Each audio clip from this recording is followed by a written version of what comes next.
시시각각 변하는 대선 현장 상황 전해드리는 오늘의 대선 상황실 시작합니다. 대선까지 71일, 오늘은 또 어떤 이슈들이 대선 레이스를 달구고 있을지 키워드로 살펴보겠습니다. 오늘의 키워드, 구심력과 원심력으로 뽑아봤습니다. 물리학적으로는 원의 중심 방향으로 향하는 힘을 구심력, 바깥 방향으로 향하는 힘을 원심력이라고 지칭하는데, 정치권에선 내부 결속력을 키우는 힘은 구심력, 결속력을 약화시키는 힘은 원심력으로 표현하곤 합니다. 진영 불문, 대선 국면에선 단단한 결속력, 구심력을 키우는 게 급선무일 텐데요. 민주당에선 최근 이 작업에 속도가 붙는 모양새입니다. 어제 이재명 후보와 이낙연 전 대표를 공동위원장으로 하는 국가비전 국민통합위원회가 출범했습니다. 통합의 정치와 정책으로 이재명 후보와 당내 경선에서 경쟁했던 이낙연 전 대표가 대선을 70여일 앞두고 전격 합류해 비전 통합위를 띄운 데 이어 민주당과 열린민주당 간 합당까지 마무리되며 구심력이 한층 견고해졌다는 평가입니다. 그 결과는 수치에도 반영되는 분위기인데요.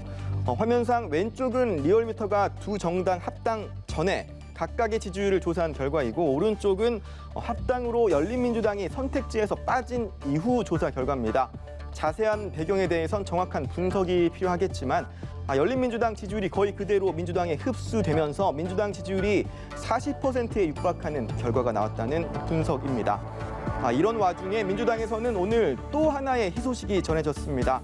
정세균 전 총리의 후원회장 합류 소식이었는데요. 민주당은 정 후원회장의 동참으로 선대위가 원팀을 넘어 드림팀이 됐다고 자평하기도 했습니다. 또 외부의 적은 항상 내부 결속력을 키우는 법, 김건희 리스크를 정조준한 협공 또한 구심력을 키우는 요소로 평가됩니다. 대통령과 영부인은 대한민국과 국민을 대표하는 얼굴입니다. 이 중요한 이 대통령 선거가 패밀리 비즈니스, 이 크리미널 패밀리의 패밀리 비즈니스가 돼서는 안 될 거 아니겠습니까? 이어서 국민의힘 상황 살펴보겠습니다. 윤석열 후보의 부인 김건희 씨의 사과로 장애물 하나가 제거됐다고 자평한 국민의힘. 내부 정비에 주력하면서 구심력 키우기에 안간힘을 쓰는 모습입니다.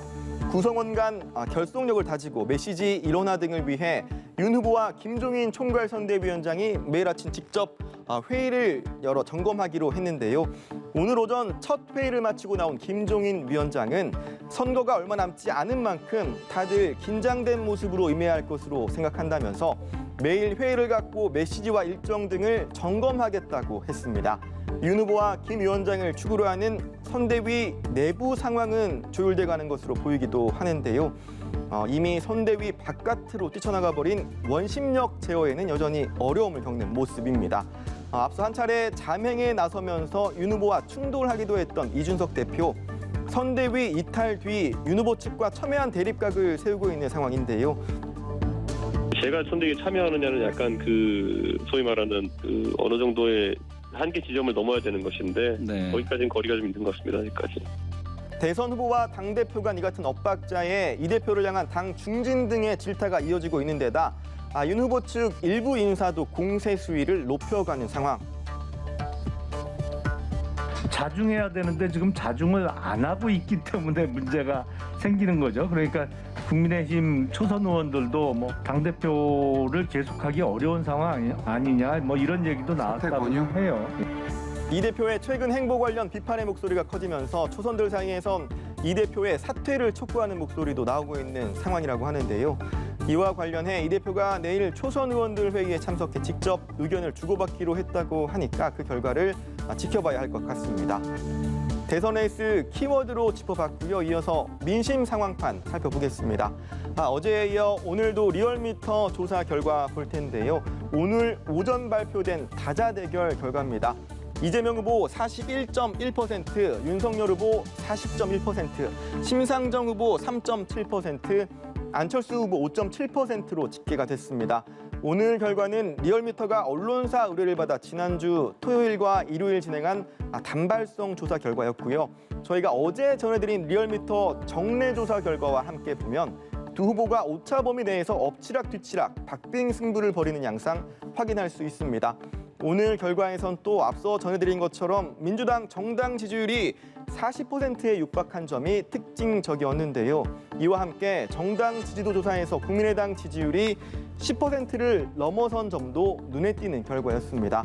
대선 레이스가 본격화한 지난달 이후 리얼미터와 갤럽, MBS, KSOI 등 주요 여론조사에서 국민의당 지지율이 10%를 넘어선 것은 처음입니다. 윤석열 후보 리스크와 선대위 갈등과 내용이 깊어질수록 중도층과 일부 보수층은 정치적 대체제로 국민의당을 생각하고 있음을 이번 지표가 보여줍니다.